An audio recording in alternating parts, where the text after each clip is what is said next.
Whoa. We're there. How are we... Do you guys, Shit. I know who I am. Oh, gods. Oh, no. Me too. Oh, Arlo. Osiris on a stick. Sorry, what did you just say? I'm processing an entire lifetime of thoughts getting airdropped into my brain at once, so forgive me if my quips are off colour. Off colour? Babe, that wasn't even on the colour wheel. There's a house. Over there. Yes. Yes, there is.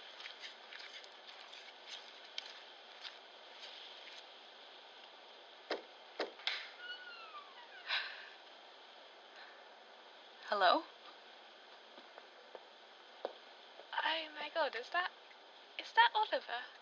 No, it can't be. Oliver Boleyn? Oliver? Hello? Can you hear me? What new torture is this? Torture? Unrelenting, what the hell are you talking about? Hell indeed. Indifferent. Well, a little bit more on the nose than I would have liked. It's been all so innovative up until now. Oh, come on, you mopey bastard, get up. Oh, You hurt or something? I didn't think you could get hurt here. you touched me. I grabbed your arm to haul you off the floor. Don't make it weird. I felt your palm on my skin. What is wrong with you? All of you are real. I sure hope so. Maybe he can't see. No, he's a major arcana, like me and Dindy. He should be able to feel it's off, like we did. Maybe Arlo's right.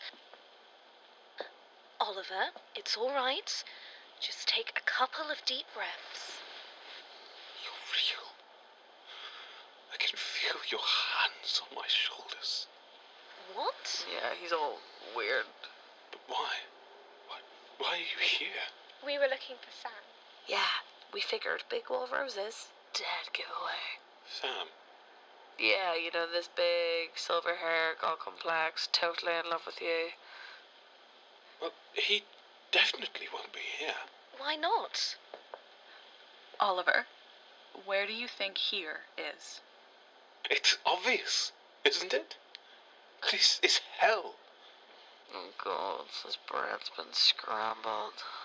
Oliver, sweetie, this isn't hell. It has to be. It's the only thing that makes sense. What makes you think it's hell? You must have seen it.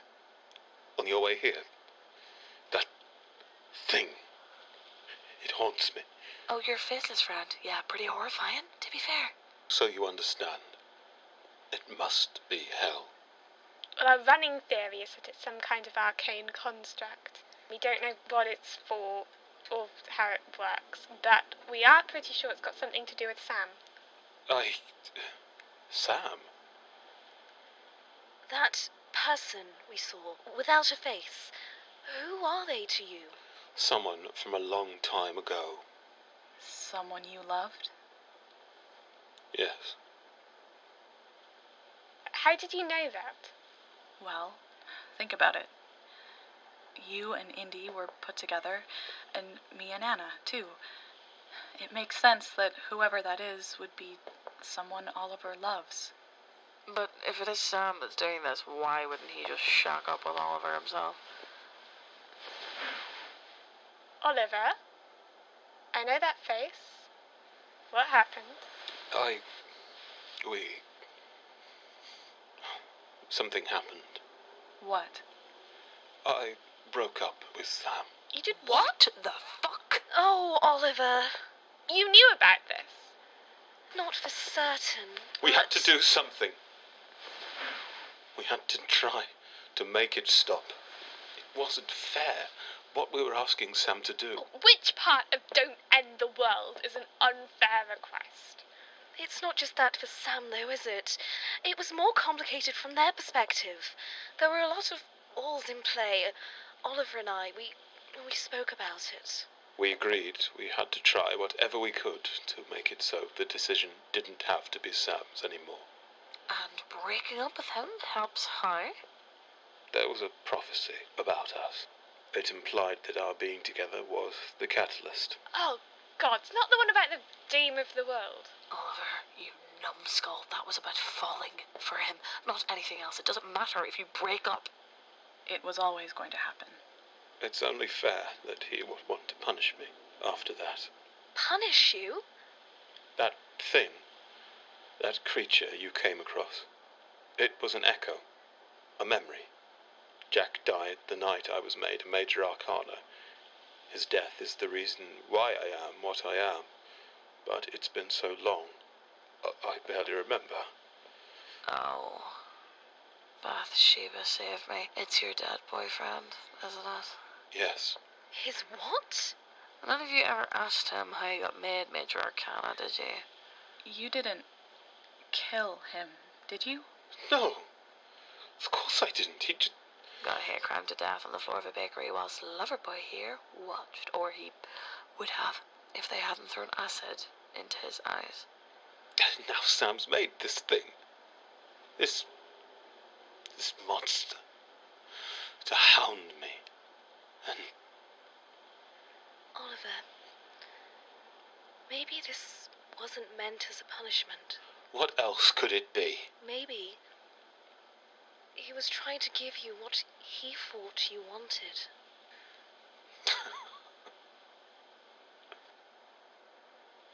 Why on earth would he think that this is what I wanted?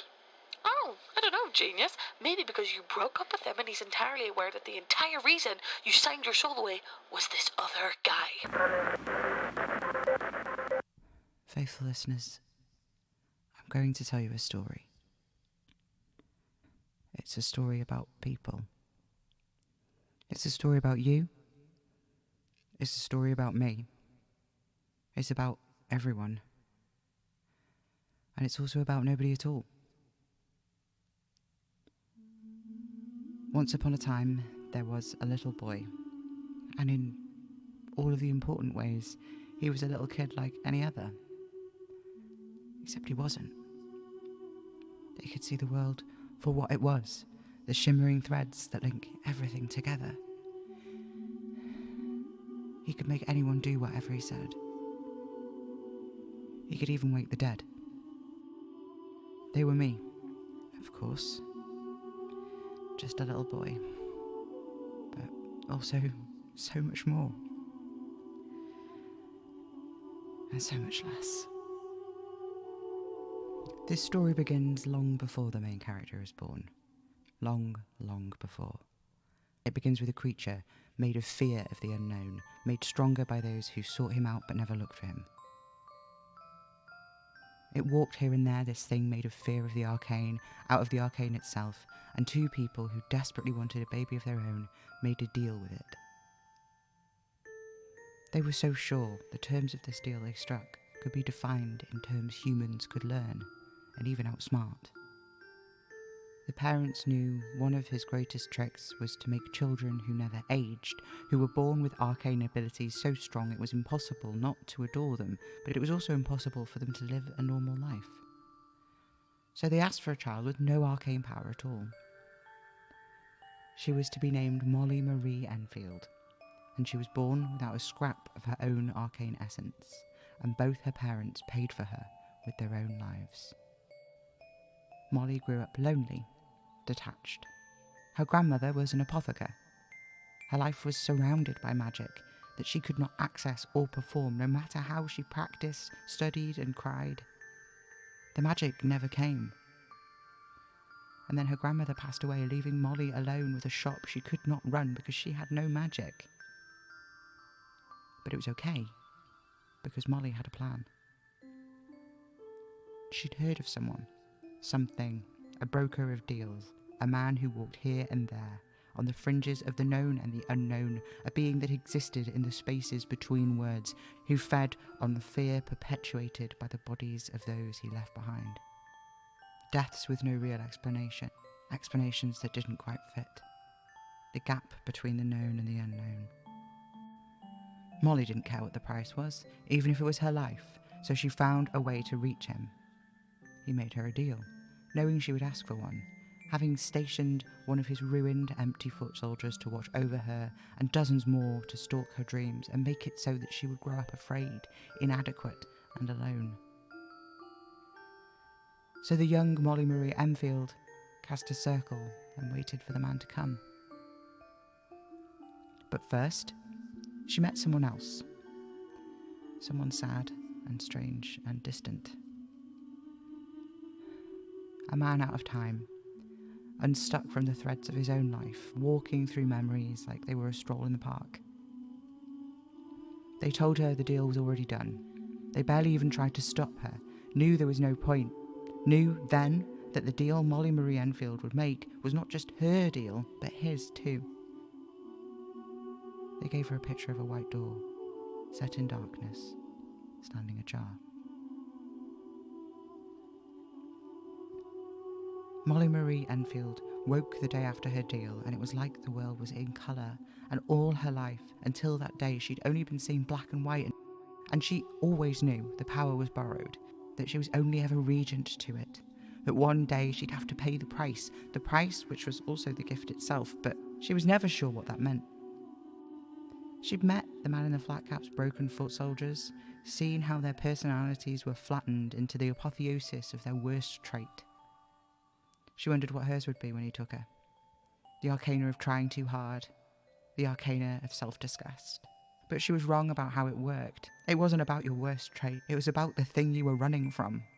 She was never destined to be a major arcana at all. She was destined to be nothing. Not even a ghost. Unreachable.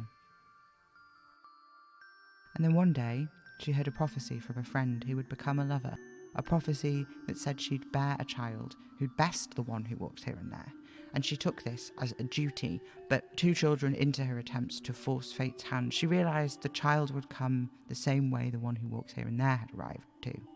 When she surrendered to fate's hand and let the arcane be itself. Only then would the child be born. She knew something was wrong from the moment she realised she was pregnant. It was impossible, first of all. She'd not slept with anybody with the means to make her bear a child for such a long time, but she was pregnant. She felt strange, desperate, like the thing inside of her was draining something vital from her besides her nutrients. Like her own soul was leaking through the placenta into this child that took and took and took. In her sleep, she began to draw a white door in a void of darkness firmly closed. The door was the same as the one in the picture given to her by the person whose deal she shared, but it was familiar for another reason too. It was the door to her home, a home she had sought in desperation, drawn by she didn't know what. Why this place? Why come here? She never really knew, she never really had an answer, but in that moment she knew. It was this door. The child was born in blood on the living room floor. More blood than should have been possible. The price is always paid in blood. Having birthed 2 children before this one, Molly Marie Enfield knew what it was like and was surprised when the next day she was barely even saw that her body seemed as though it had never been pregnant with this child at all. All of this she noticed, yes, but it barely registered because the world was black and white again. The colour was gone. She tried to read tarot, found it did nothing for her. When the child cried, it could not be ignored. The baby's balls seared into your skull, and you knew right away what it wanted, and could not stop yourself from giving it. Tubs and tubs of powdered baby milk, 3 baths a day, all cut short. Soft blankets, warm arms, all given without pause or hesitation. And it was only afterwards that you would think, oh wait, why did I do that? Was it me that made that bottle, changed those sheets, ran that warm water? And it always was you. It got worse as the child grew and learned to speak, a skill he acquired far quicker than most children. They spoke first in Latin, but English followed quickly. With the words, the demands the child made took a different shape, the compulsion to act on those demands more forceful and immediate. At 2, he called a soul back into a body it had abandoned. At 3, he spoke with ghosts more than living people. He drew on the walls, on paper, on anything within reach, symbols, words, runes, and a white door. The door to their home. The door that Marie herself had drawn. The door in the picture that had been given to her before her deal was even made. And then she knew. The person she'd met that night before she made her deal was this child. And the child knew it too, somehow remembered this as though it were the past, as though they had seen it, known it, felt it. The child spent hours alone. It was the only way his mother and sisters could escape the strange agony of his requests. He might have known what was to come, but it was still a child with a child's demands. It was a confusing way to live. Like software too advanced for the hardware it was trying to run on, it glitched and bugged. Their nose and ears bled. They could not be consoled because their demands were always accepted. Comfort was given, but it always felt thin. The response to a command, never an act of love. Sometimes the child did things because he knew he would. They went with their mother to the bedside of a person he knew was going to be a friend many years in the future, and he made her a ghost for himself to find later. They knew, too, that one day their mother would tie them to a pentagram made of wood dragged in from the forest, and the house would almost kill him. They dragged the branches in themselves. Was the child afraid as he tied his pyjamas in a gag around his own face? It's hard to say. This was what happened. In many ways for him, it had happened already. There was no disarming destiny, so it would happen.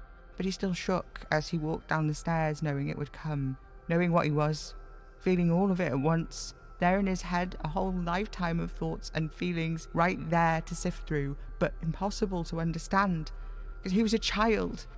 It was like staring at a stack of books in a language you can never learn, but you can piece together the meaning from the illustrations, almost, but not quite, and you'll never know if it's right. As his mother tied him to the star, this is what he thought of all the things that were to come, how he would know now, in this transparent moment, and soon he would forget it all, and for a few brief years, he could be free of knowing and seeing his own life like it was a set of pictures or a deck of cards, knowing it could not be changed, knowing only that he was also alive and present right now in the moment, a 7-year-old boy with his pyjamas in his mouth, in socks with bunnies on them, who, more than anything, wanted to be held. But he knew he would not be. I remember now. I remember what I was. I remember what I knew. I remember what I saw. I remember what I did.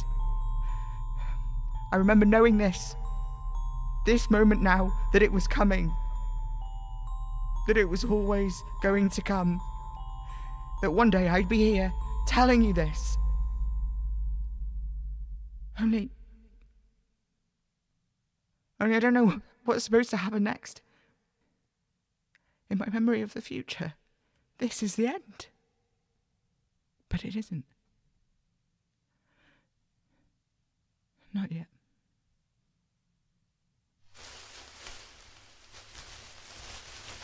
What was that? Stay back. Oliver. It's you. The real you. Don't come any closer. Is that a knife? Why are you... I told you to. What are you... Oliver, did you seriously just stab me? Yes, I did. Jeez, Oliver, you stabbed me. Gods, what the hell? You're not dying. Wow, well done, genius. I can't die, can I? Normally you reset. There's a pause where you die, and then you come back. In case you haven't noticed, big-brained smart boy, we are in a universe I made. You can't just kill me here. I am here. The whole place is me. I killed what was left of the rest of me to build this place. What in seven hells did you think stabbing me was going to achieve? I don't know. I thought maybe the poetry of it? Killed by your lover? Killed by my lover? You broke up with me, remember? And that's absurd anyway. Like, are you serious? Oh, damn. That smarts. It really smarts. I've got a knife in my chest. God, I'm so sorry. I'm so sorry. Can I help you? Let me... No, thank you. You've done plenty so far. Just Wow, Christ's sake, Oliver. You're just rocking up in here and stabbing God or whatever. Real nice, real smooth.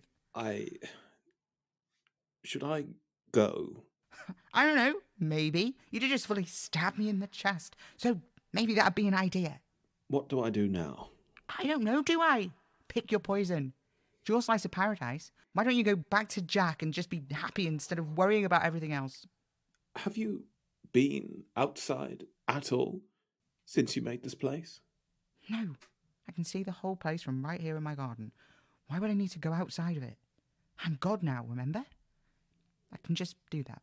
Yeah, but have you actually looked? At what? All my tiny citizens? It's better that they don't know about me anyway. Would you mind just, going? I'm kind of busy here. Doing what?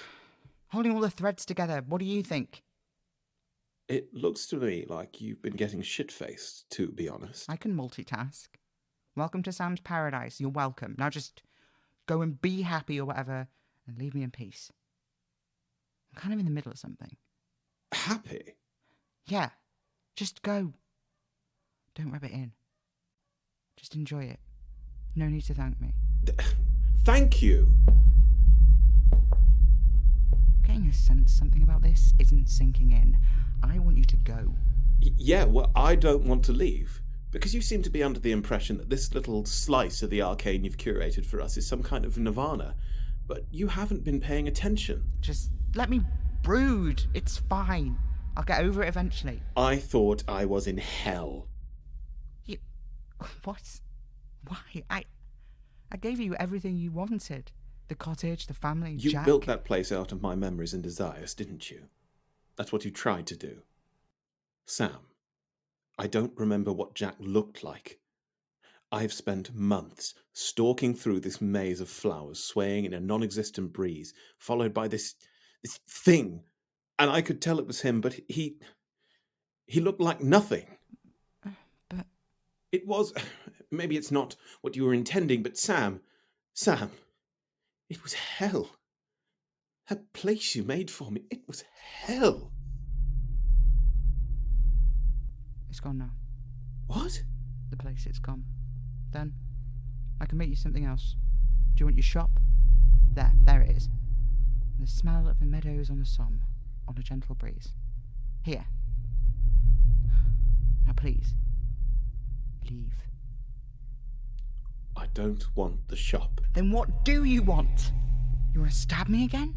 Because I really can't be bothered, but if that's it, that's how you want to spend eternity, go ahead. By all means, stab me. I don't want to stab you. Oh my gods. Would you just tell me what you do want so I can give it to you and you can leave me alone? Please.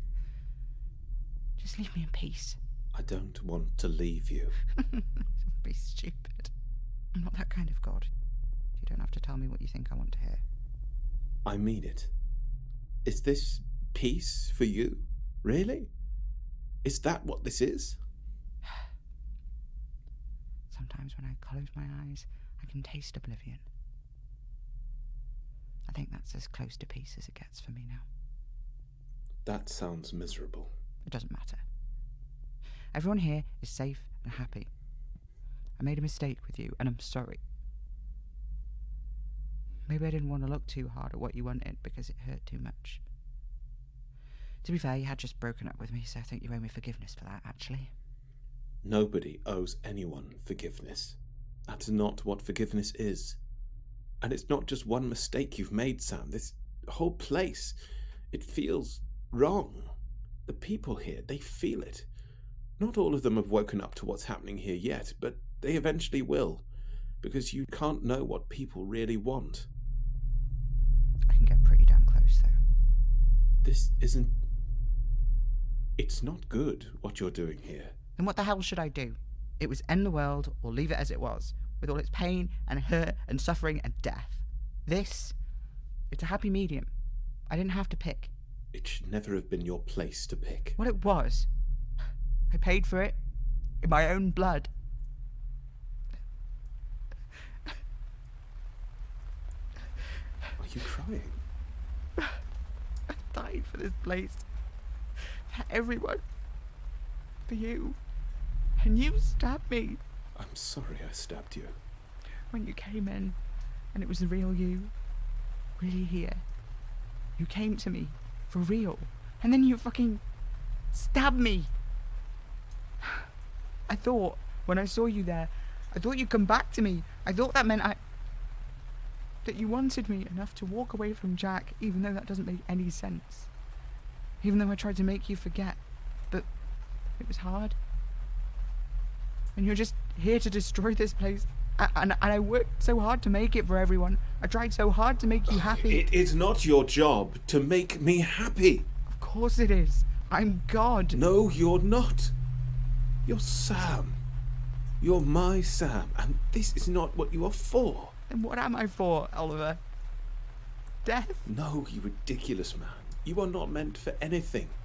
Nobody is. It's all meaningless until we make it mean something. I just want you to be happy. Well, I'm not. And it's not your job to fix that. But I could. No, you couldn't. Not with magicking things from nothing.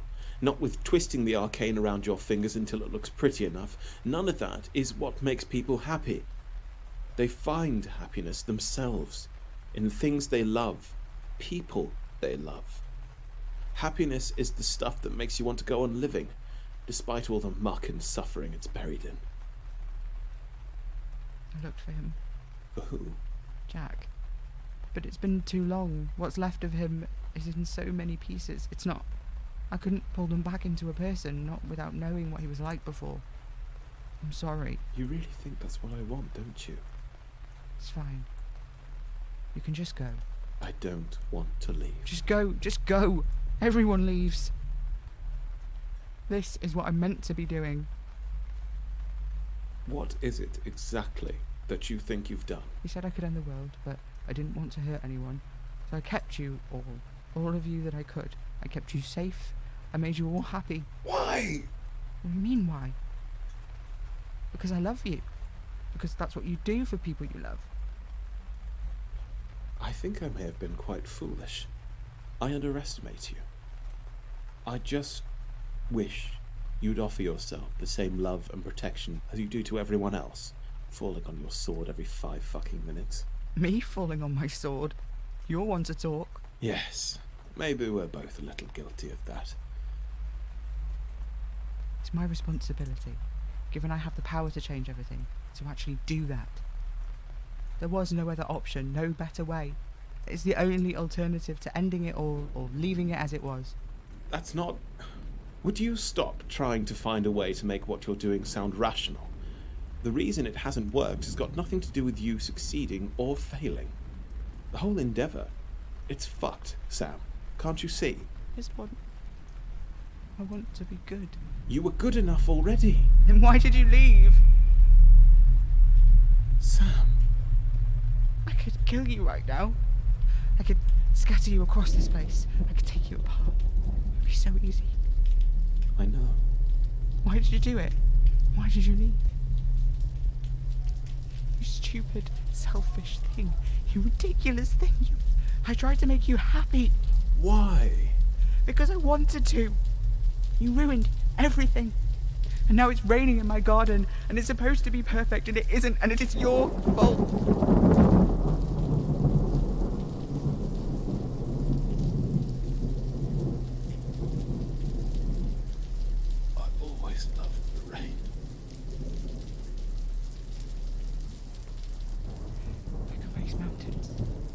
Build a whole universe. I can take life away like it's nothing. You know the one thing I couldn't do?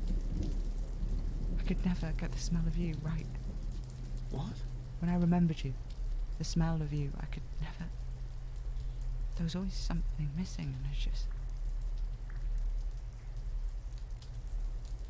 I killed the human part of me. You made me weak. Stabbed him in the heart, funnily enough. Now, I can do anything. I can make it stop raining. I can make the wind howl and the sun rise. I can feel every person in this place. Not all of it. Not the whole of them. But I can tell where they are And if I think about it, I know what they're doing too. Do you have any idea what I could do to you? What I could do to anyone? Everyone? Everything? I could snuff it all out. I could make everything in shades of blue and grey.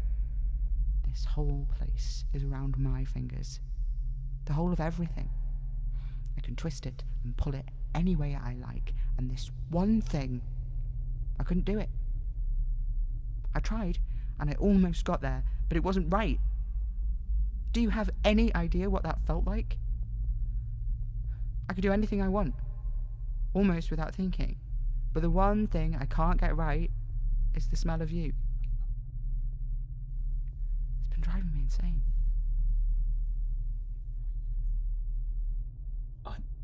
I don't know what to say. Don't move.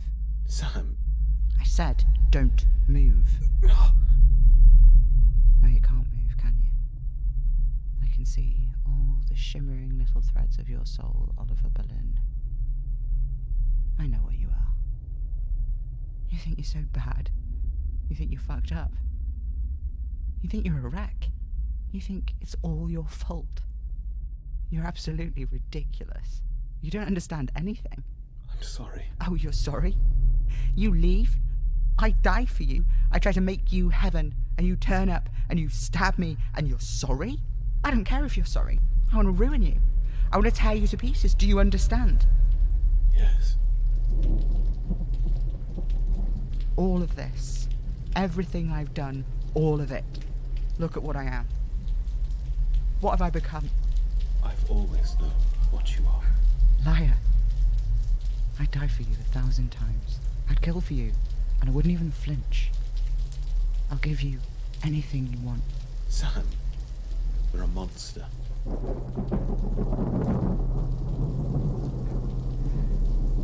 Yeah, I am. And so are you. And I'm never letting you go. Not ever. Not ever. Not ever.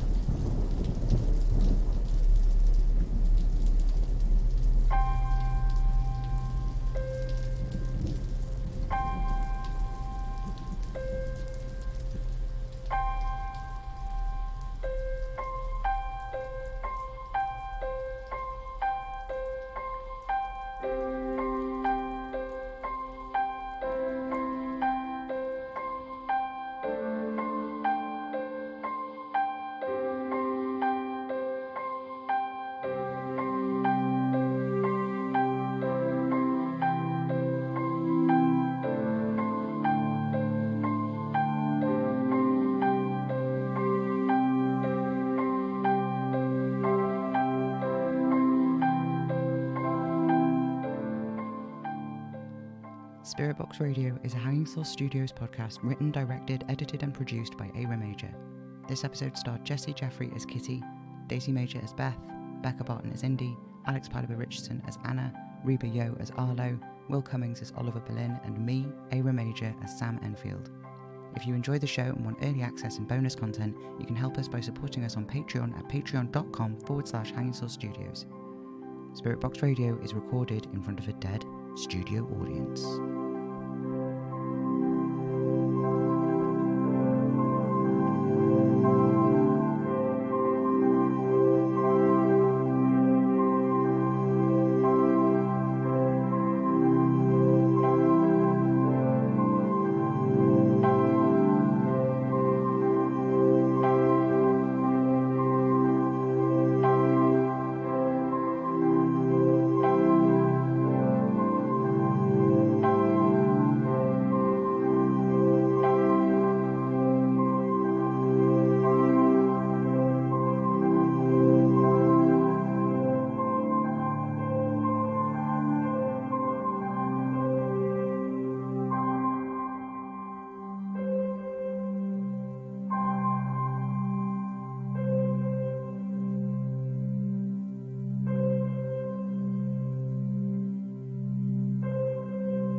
Tune in, get spooky.